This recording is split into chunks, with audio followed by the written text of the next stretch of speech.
Ya, terima kasih Wesley atas puji-pujiannya. Kita akan mendengarkan renungan firman Tuhan hari ini.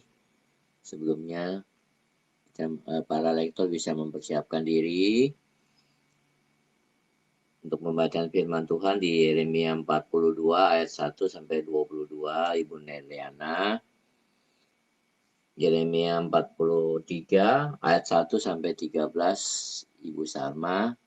Selanjutnya Ibu Cinta, Ibrani pasal 11 sampai selesai. Sebelumnya kita akan berdoa untuk firman Tuhan. Silakan Ibu Cinta berdoa untuk firman Tuhan. Baik Pak Apeng. Tuhan, saatnya kami akan mendengarkan firman-Mu. Biarlah Engkau taruh kami seperti seorang murid yang mau mendengarkan. Engkaulah guru kami yang ajaib, Tuhan. Engkau juga yang akan memberikan Tuhan firman-Mu kepada kami. Engkau berikan hikmat kepada gembala kami, Tuhan, Pastor Paul, untuk menerangkan Tuhan firman-Mu untuk kami. Apa yang Engkau inginkan untuk kami, biarlah Engkau perdengarkan ini hari ini, Tuhan. Terima kasih Tuhan, berbicaralah saat pagi ini. Kami siap mendengarkan firman-Mu dalam nama Tuhan Yesus Kristus yang menjadi Tuhan Juru Selamat kami yang hidup. Haleluya, amin. Amin, terima kasih Bu Cinta. Selanjutnya Ibu Nelana. Baik, terima kasih Pak Apeng. Shalom Pak Apeng. Halo. Shalom Pastor Paul, Bu Ana, Wesley. Shalom Bapak Ibu semua yang ada di Zoom dan di YouTube. Dan shalom untuk saudara kami yang menonton kembali siaran kita ini. Puji Tuhan, kembali kita bertemu dalam hari yang baru dan semangat yang baru. Kita pembacaan kitab Nabi Yeremia ayat yang ke-42 sampai 22. Demikian firman Tuhan. Kemudian datanglah semua perwira tentara, di antaranya Yohanan bin Karea dan Azaria bin Hosaya, beserta seluruh rakyat, dari yang kecil sampai kepada yang besar. Dan mereka berkata kepada Nabi Yeremia, biarlah kiranya permohonan kami sampai di hadapan-Mu. Berdoalah untuk kami kepada Tuhan Allah-Mu, untuk seluruh sisa ini. Sebab dari banyak orang, hanya sedikit saja kami yang tinggal, seperti yang kau lihat dengan matamu sendiri. Semoga Tuhan Allah-Mu memberitahukan kepada kami jalan yang harus kami tempuh dan apa yang harus kami lakukan. Jawab Nabi Yeremia kepada mereka, permohonanmu sudah kudengar. Lihat, aku akan berdoa kepada Tuhan Allah-Mu seperti yang kamu minta itu. Dan segala firman yang diberi Tuhan sebagai jawab akan kuberitahukan kepadamu. Sepatah kata pun tidak akan kudiamkan kepadamu. Berkatalah mereka kepada Yeremia, biarlah Tuhan menjadi saksi yang benar dan yang dapat dipercaya terhadap kami. Jika kami tidak berbuat menurut segala firman yang disuruh Tuhan Allah-Mu, kau sampaikan kepada kami. Maupun baik ataupun buruk, kami akan mendengarkan suara Tuhan Allah kita, yang kepadanya kami mengutus Engkau, supaya keadaan kami baik, oleh karena kami dengarkan suara Tuhan Allah kita.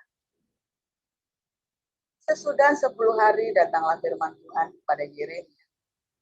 Lalu Yeremia memanggil Yohanan bin Karea dan semua perwira tentara yang ada bersama-sama dengan dia dan seluruh rakyat dari yang kecil sampai kepada yang besar.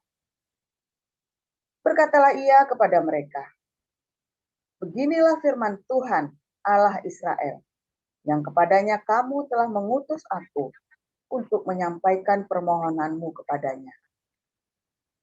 Jika kamu tinggal tetap di negeri ini, maka aku akan membangun dan tidak akan meruntuhkan kamu, akan membuat kamu tumbuh dan tidak akan mencabut kamu.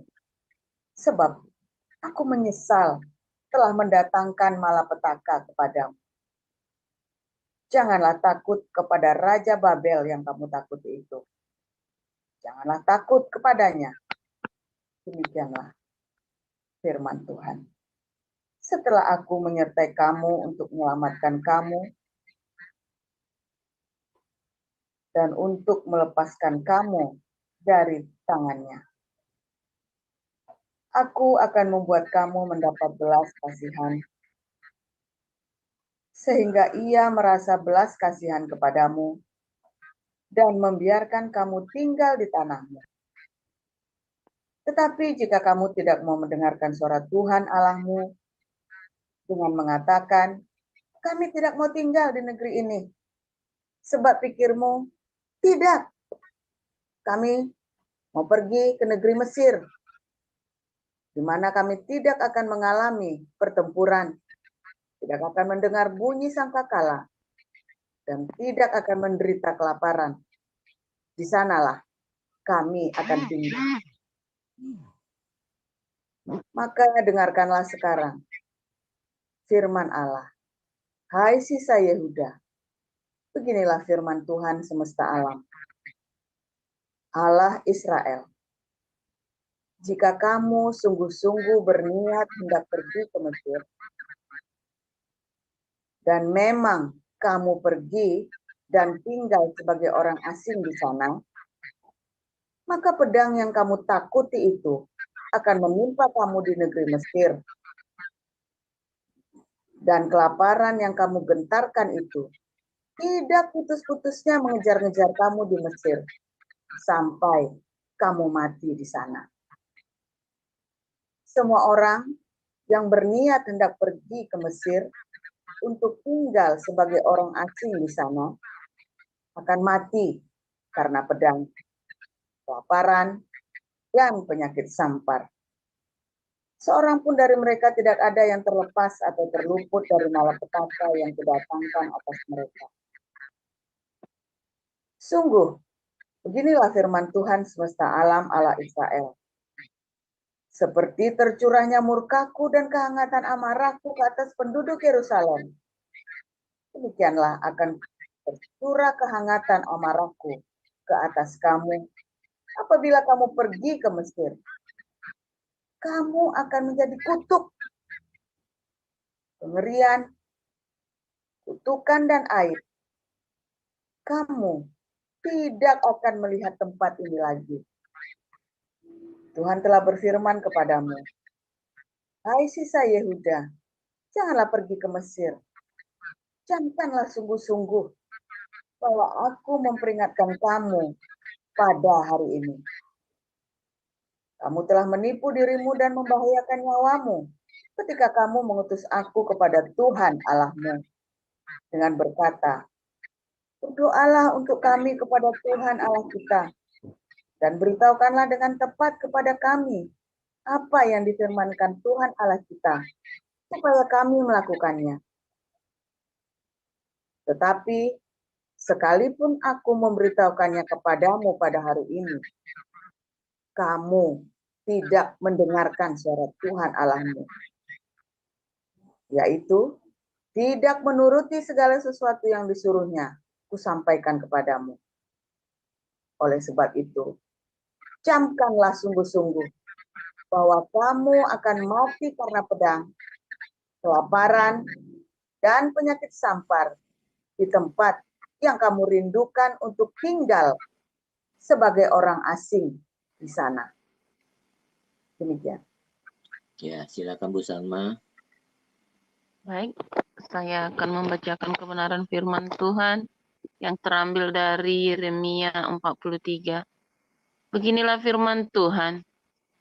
Ketika Yeremia selesai mengatakan kepada seluruh rakyat segala firman Tuhan, Allah mereka, yang disuruh Tuhan, Allah mereka, disampaikannya kepada mereka, yaitu segala firman yang tersebut di atas. Maka berkatalah Azaria bin Hosaya dan Yohanan bin Karea, serta semua orang congkak itu kepada Yeremia, "Engkau berkata bohong. Tuhan Allah kita tidak mengutus engkau untuk berkata, 'Janganlah pergi ke Mesir untuk tinggal sebagai orang asing di sana.' Tetapi Baruk bin Neria menghasut engkau terhadap kami dengan maksud untuk menyerahkan kami ke dalam tangan orang-orang Kasdim, supaya mereka membunuh kami dan mengangkut kami ke dalam pembuangan ke Babel. Demikianlah Yohanan bin Karea dan semua perwira tentara serta seluruh rakyat tidak mau mendengarkan suara Tuhan untuk tinggal di tanah Yehuda. Lalu Yohanan bin Karea dan semua perwira tentara itu mengumpulkan seluruh sisa Yehuda, yakni semua orang yang telah kembali dari antara segala bangsa, kemana mereka telah berserak-serak, untuk menetap di tanah Yehuda, laki-laki, perempuan, anak-anak, putri-putri raja, dan setiap orang yang telah dibiarkan Nebuzaradan, kepala pasukan pengawal, pada Gedalia bin Ahikam bin Safan, juga Nabi Yeremia dan Baruk bin Neria. Lalu mereka pergi ke tanah Mesir, sebab mereka tidak mau mendengarkan suara Tuhan. Maka sampailah mereka di Tahpanhes. Kemudian datanglah firman Tuhan kepada Yeremia di Tahpanhes, bunyinya, "Ambillah di tanganmu batu-batu besar dan sembunyikanlah itu di tanah liat dekat pintu masuk istana Firaun di Tahpanhes, di hadapan mata orang-orang Yehuda itu. Lalu katakanlah kepada mereka, 'Beginilah firman Tuhan semesta alam, Allah Israel. Sesungguhnya aku mengutus orang untuk menjemput Nebukadnezar, Raja Babel, hambaku itu, supaya ia mendirikan tatanya di atas batu-batu yang telah aku suruh sembunyikan ini, dan membentangkan permadani kebesarannya di atasnya. Dan apabila ia datang, ia akan memukul tanah Mesir, yang kemaut-kemautlah, yang ketawanan-ketawananlah, yang kepedang-kepedanglah. Ia akan menyalakan api di kuil-kuil para ala Mesir, dan akan membakar atau mengangkutnya sebagai tawanan. Dan ia akan membersihkan tanah Mesir dari kutu-kutu seperti seorang gembala membersihkan pakaiannya dari kutu-kutu. Kemudian ia akan pergi dari sana tanpa gangguan. Ia akan memecahkan tugu-tugu berhala Bet Shemesh yang ada di Mesir, dan akan menghanguskan kuil para ala Mesir itu dengan api." Demikian firman Ya, Tuhan. terima kasih Bu Salma. Berhubung firman Tuhan untuk Ibrani cukup panjang, untuk Ibu Cinta pasal 11 ayat 1 sampai 20, nanti selanjutnya Pak Enaldo akan melanjutkan 21 sampai selesai. Silakan Bu Cinta. Baik Pak Apeng. Iman adalah dasar dari segala sesuatu yang kita harapkan dan bukti dari segala sesuatu yang tidak kita lihat. Sebab oleh imanlah telah diberikan kesaksian kepada nenek moyang kita. Karena iman kita mengerti bahwa alam semesta telah dijadikan oleh firman Allah, sehingga apa yang kita lihat telah terjadi dari apa yang tidak dapat kita lihat. Karena iman, Habel telah mempersembahkan kepada Allah korban yang lebih baik daripada korban Kain. Dengan jalan itu ia memperoleh kesaksian kepadanya bahwa ia benar, karena Allah berkenan akan persembahannya itu, dan karena iman ia masih berbicara sesudah ia mati. Karena iman, Henokh terangkat supaya ia tidak mengalami kematian, dan ia tidak ditemukan, karena Allah telah mengangkatnya. Sebab sebelum ia terangkat, ia memperoleh kesaksian bahwa ia berkenan kepada Allah. Tetapi tanpa iman, tidak mungkin orang berkenan kepada Allah. Sebab barang siapa berpaling kepada Allah, ia harus percaya bahwa Allah ada dan bahwa Allah memberi upah kepada orang yang sungguh-sungguh mencari Dia. Karena iman, maka Nuh dengan petunjuk Allah tentang sesuatu yang belum kelihatan, dengan taat mempersiapkan bahtera untuk menyelamatkan keluarganya, Dan karena iman itu ia menghukum dunia, dan ia ditentukan untuk menerima kebenaran sesuai dengan imannya. Karena iman, Abraham taat ketika ia dipanggil untuk berangkat ke negeri yang akan diterimanya menjadi milik pusakanya. Lalu ia berangkat dengan tidak mengetahui tempat yang ia tujui. Karena iman, ia diam di tanah yang dijanjikan itu, seolah-olah di suatu tanah asing, dan di situ ia tinggal di kemah dengan Ishak dan Yakub, yang turut menjadi ahli waris janji yang satu itu. Sebab ia menanti-nantikan kota yang mempunyai dasar, yang direncanakan dan dibangun oleh Allah. Karena iman, ia juga dan Sarah beroleh kekuatan untuk menurunkan anak cucu, supaya, saya ulangi, walaupun usianya sudah lewat, karena ia menganggap Dia yang memberikan janji itu setia. Itulah sebabnya, maka dari satu orang, malahan orang yang telah mati pucuk, terpancar keturunan besar, seperti bintang di langit dan seperti pasir di tepi laut, yang tidak terhitung banyaknya. Dalam iman, mereka semuanya, saya ulangi, dalam iman, mereka semua ini telah mati sebagai orang-orang yang tidak memperoleh apa yang dijanjikan itu, tetapi yang hanya dari jauh melihatnya dan melambai-lambai kepadanya, dan yang mengakui bahwa mereka adalah orang asing dan pendatang di bumi. Sebab mereka yang berkata demikian menyatakan bahwa mereka dengan rindu mencari suatu tanah air. Dan kalau sekiranya dalam hal itu mereka ingat akan tanah asal yang telah mereka tinggalkan, maka mereka cukup mempunyai kesempatan untuk pulang ke situ. Tetapi sekarang mereka merindukan tanah air yang lebih baik, yaitu satu tanah air surgawi. Sebab itu Allah tidak malu disebut Allah mereka, karena Ia telah mempersiapkan sebuah kota bagi mereka. Karena iman, maka Abraham tak kala ia dicobai mempersembahkan Ishak, ia yang telah menerima janji itu, rela mempersembahkan anaknya yang tunggal. Walaupun kepadanya telah dikatakan, keturunan yang berasal dari Ishaklah yang akan disebut keturunanmu. Karena ia berpikir bahwa Allah berkuasa membangkitkan orang-orang sekalipun dari antara orang mati. Dan dari sana ia seakan-akan telah menerimanya kembali. Karena iman, maka Ishak sambil memandang jauh ke depan, memberikan berkatnya kepada Yakub dan Esau. Ya, terima kasih. Silakan Pak Enaldo. Ya Pak Apeng, saya lanjutkan pembacaan firman Tuhan dari Ibrani 11 ayat 21 dan seterusnya. Karena iman, maka Yakub ketika hampir waktunya akan mati memberkati kedua anak Yusuf, lalu menyembah sambil bersandar pada kepala tongkatnya. Karena iman, maka Yusuf menjelang matinya memberitakan tentang keluarnya orang-orang Israel dan memberi pesan tentang tulang belulangnya.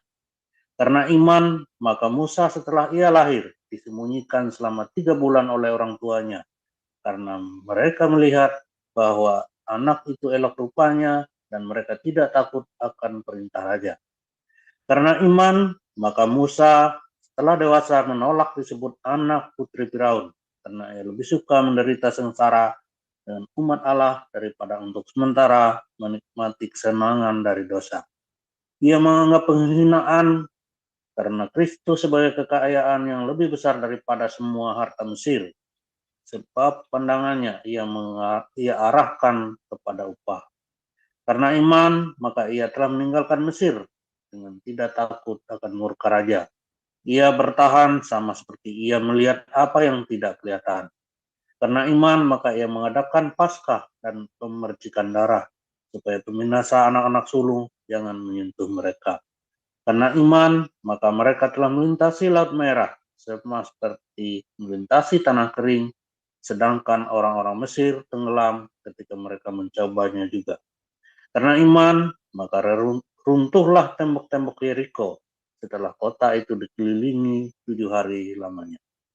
Karena iman, maka Rahab perempuan sundal itu tidak turut binasa bersama-sama dengan orang-orang durhaka, karena ia telah menyambut pengintai-pengintai itu dengan baik. Dan apakah lagi yang harus aku sebut? Sebab aku akan kekurangan waktu apabila aku hendak menceritakan tentang Gideon, Barak, Simpson, Yefta, Daud, Samuel, dan para nabi, yang karena iman telah menaklukkan kerajaan-kerajaan, mengamalkan kebenaran, memperoleh apa yang dijanjikan, menutup mulut-mulut singa-singa, memadamkan api yang dahsyat. Mereka telah luput dari mata pedang, telah beroleh kekuatan dalam kelemahan, telah menjadi kuat dalam peperangan, dan telah memukul mundur pasukan-pasukan tentara asing. Ibu-ibu telah menerima kembali orang-orang yang telah mati, sebab dibangkitkan. Tetapi orang-orang lain membiarkan dirinya disiksa dan tidak mau menerima pembebasan, supaya mereka memperoleh kebangkitan yang lebih baik. Ada pula yang diejek dan didera, bahkan yang dibelenggu dan dipenjarakan. Mereka dilempari, digergaji, dibunuh dengan pedang. Mereka membara dan berpakaian kulit domba dan kulit kambing, sambil menderita kekurangan, kesesakan, dan siksaan. Dunia ini tidak layak bagi mereka. Mereka mengembara di padang gurun dan di pegunungan, dalam gua-gua dan celah-celah gunung. Dan mereka semua tidak memperoleh apa yang dijanjikan itu, sekalipun iman mereka telah memberikan kepada mereka suatu kesaksian yang baik. Sebab Allah telah menyediakan sesuatu yang lebih baik bagi kita. Tanpa kita, mereka tidak dapat sampai pada kesempurnaan. Demikian firman Tuhan. Ya, terima kasih untuk para lektor, Ibu Sarma, Ibu Neliana, Ibu Cinta, dan Pak Enardo. Selanjutnya kita akan mendengarkan renungan firman Tuhan dengan judul Jangan Pergi ke Mesir. Silakan Pastor Paul. Ya, haleluya. Coba tolong tampilkan tadi yang karena iman mereka telah meninggalkan kenikmatan. Atas tadi. Atas lagi. Meninggalkan kenikmatan. Ya. Atasnya.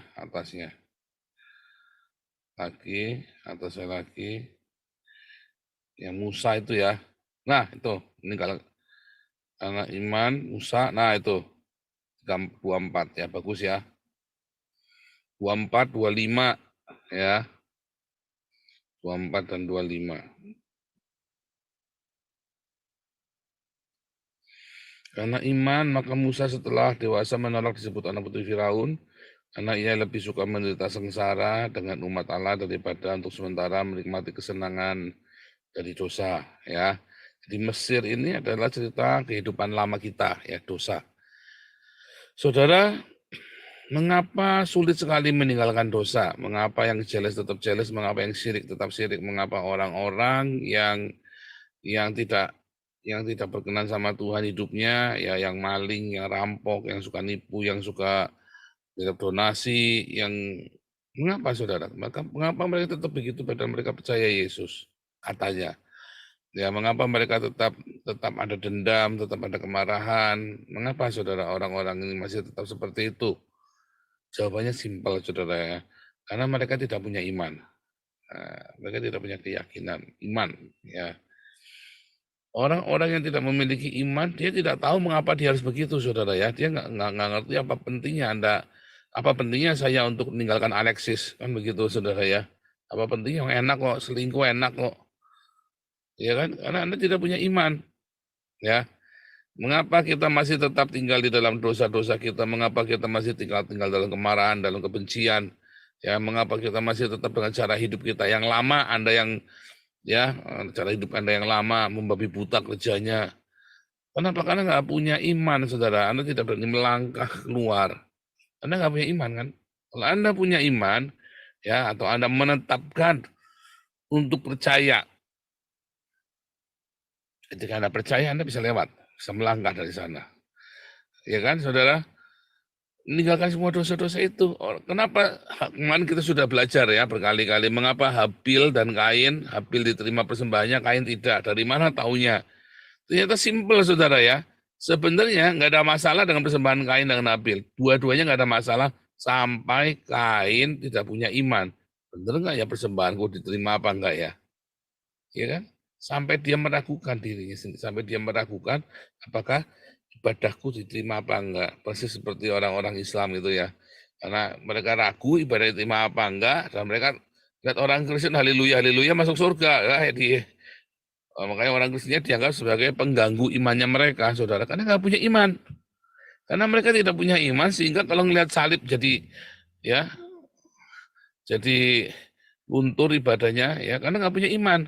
Ngelihat salib, ngelihat gereja, ngelihat kata Tuhan Yesus, ngelihat orang beribadah, ngelihat apa. Mungkin mereka nggak punya iman, soalnya nggak punya iman mereka, saudara ya. Orang-orang yang tidak punya iman ini akhirnya akan mengganggu orang lain. Orang-orang yang tidak punya iman ini akan terus hidup di dalam dosa.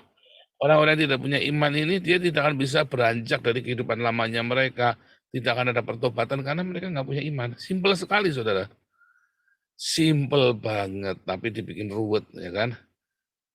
Hari ini Anda masih hidup di dalam kebencian, itu tandanya Anda nggak punya iman. Hari ini Anda masih hidup dalam perzinahan, tandanya Anda nggak punya iman. Ingat, tadi di awal katakan, tanpa iman tak mungkin orang berkenan kepada Allah. Kalau Anda tidak beriman, maka Anda nggak berkenan. Mengapa? Karena tindakanmu sehari-hari bukan karena iman, tetapi karena, apa saudara? Karena hawa nafsumu, udah lawan katanya cuma itu saja. Karena Anda mengikuti hawa nafsumu saja. Bukan karena iman. Ya, jadi saudara-saudara hari ini yang masih hidup di dalam dosa, di dalam manusia lamamu, ya, ada yang masih suka ribut, ada yang masih suka bertengkar, ya, suami istri, Anda karena nggak punya iman, sehingga Anda merasa tidak perlu berubah. Semua diawali dengan Anda punya iman, ya. Ketika Anda punya iman, ya, maka Anda bisa berubah, Anda meninggalkan dosa, Anda bisa mengampuni. Ketika Anda punya iman, Anda bisa sebaliknya, saudara, ya, karena ada iman. Sehingga iman itu akhirnya berbuah, yaitu buah roh kasih, sukacita, damai sejahtera. Cuma dibalik, saudara. Dari mana datangnya iman, saudara? Iman datang dari pendengaran akan remanya Kristus. Rema, saudara. Anda harus punya remanya Kristus. Bagaimana Anda punya rema, saudara? Anda tidak akan punya rema kalau nggak pernah baca Alkitab. Ya, karena rema itu rumusnya adalah logos, pembacaan Alkitab kita, Anda mendengar firman Tuhan, ditambah dengan kasih, agape. Ya, Anda baca firman Tuhan juga nggak bikin iman, saudara. Tapi kalau Anda baca firman Tuhan dan Anda hidup di dalam kasih agape, ya, mengamalkan kasih itu, maka bacaan Anda itu bisa jadi rema. Dan rema itulah yang menghasilkan iman, saudara. Rema yang melimpah itulah yang namanya kepenuhan Roh Kudus. Roh Kudus itu adalah yang memberi Anda percaya, yang memberi Anda iman itu, sehingga Anda bisa melangkah. Simple, ya, jangan dibikin ribet, saudara. Ya, beberapa orang waktu saya di persekutuan doa, saya bikin tanya jawab. Kan kita semua masih hidup dalam dosa. Saya bilang, enggak, ya. Saya sudah nggak hidup dalam dosa lagi. Nggak percaya, saudara, ya. Masa, Pak? Iya, saya nggak hidup dalam dosa lagi. 1 Yohanes 3:9, orang yang lahir dari Allah jangan berbuat dosa. Tetapi Anda membuatnya jadi ribet. Anda masih berdosa, berarti Anda nggak punya iman. Karena iman itu yang membuat kita berkenan kepada Allah, ya. Karena iman kita diselamatkan, karena iman kita berkenan kepada Allah. Nah, tapi iman yang mana nih? Imannya harus benar, ya, bukan halu. Ya. Imannya harus benar, iman kepada Tuhan Yesus. Iman kepada keselamatan itu. Makanya tadi iman datangnya dari rema, mendengar rema. Remanya Tuhan, siapa rema Tuhan Yesus? Yang dari Alkitab, dari pembacaan firman Tuhan, dengan Anda bertekun di dalam kasih agape, tinggal tetap di dalam kasih. Kalau Anda tidak tetap tinggal dalam kasih, Anda nggak akan, logosnya nggak jadi iman. Logosnya itu Anda harus jadi saling menghakimi. Ya, ada orang yang suka menghakimi itu ya. Logosnya itu kan saling menghakimi, saudara.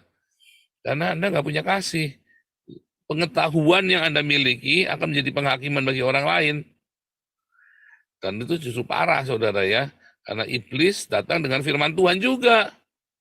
Iblis datang dengan firman Tuhan untuk menghakimi, untuk menuduh, ya kan? Jadi mengapa iblis tahu firman Tuhan nggak bertobat? Ya karena dia penuh dengan kebencian. Itulah setan, kebencian. Ya kan, lawan dari Allah sang kasih, Elohim sang kasih, lawannya adalah kebencian. Makanya walaupun tahu firman, ya maka dia akan membawa firman itu untuk menuduh Anda dan saya. Ya. Nah, kalau kita punya iman, maka orang nggak bisa tuduh kita lagi, saudara. Banyak orang ungkit-ungkit masa lalu saya, karena saya punya iman. Ya, bahwa Tuhan Yesus sudah mengampuni saya. Dan saya sudah melakukan tindakan iman saya, yaitu apa? Saya meminta maaf kepada orang-orang yang pernah saya sakiti. Itulah tindakan iman, saudara. Hari lepas hari kita bertindak di dalam iman kita. Hari lepas hari kita bertindak di dalam buah-buah dari iman kita. Simpel ya, banget simpel, saudara. Coba jangan pikir ruwet, saudara. Jalanin. Dulu saya ruwet, saudara, pikir gimana ya caranya ya. Wah, formula untuk begini, formula untuk begitu. Ternyata simpel sekali, saudara. Ya, ternyata simpel sekali. Kita yang bikin ruwet. Jalanin aja, saudara. Anda coba ikutin yang saya omongkan ini ya. Semuanya di Alkitab, semuanya, saudara. Gak ada yang ngarang-ngarang sendiri. Tiba-tiba saudara hidup di dalam kekudusan, tiba-tiba hidupmu berubah, tiba-tiba ada terobosan dalam hidupmu, saudara. Yang penting Anda punya iman. Ya, sekecil apapun imanmu. Anda mulai dari situ. Sekecil apapun imanmu, tapi iman itu harus bertumbuh. Ya, saudara ya. Kalau Anda melakukan ini, saudara, Anda akan hidup bahagia. Kalau Anda percaya, kalau Anda punya iman, Anda melakukannya, ya Anda akan hidup di dalam kemenangan. Anda akan hidup dalam kemerdekaan. Karena iman itu yang menyelamatkanmu, saudara. Imanmu menyelamatkanmu. Ya, bukan. Jadi jangan fokus dengan perbuatannya, tapi dengan imannya dulu. Maka tiba-tiba ada perbuatan. Tiba-tiba keluar perbuatan itu, saudara. Tiba-tiba keluar perbuatan itu. Bukan Anda fokus mati-matian mencoba berbuat baik. Bukan. Tapi fokus dengan imannya, jangan fokus dengan perbuatannya. Fokuslah dengan cinta, jangan dengan kebencian. Fokuslah dengan rema, jangan fokus dengan dosanya. Gitu, jangan dibalik-balik, saudara ya. Fokuslah dengan cinta, bukan dengan kebencian. Kalau Anda fokusnya ingin mengampuni, maka Anda susah untuk punya kasih. Karena dendam itu kan lebih kuat dalam hidup hawa nafsumu itu. Anda ingin menaklukkan hawa nafsumu. Kalah, saudara. Tapi fokuslah dengan mengasihi. Maka Anda akan bisa mengampuni. Bisa melupakan kebencian. Fokuslah dengan dengan rema. Penuh dengan rema.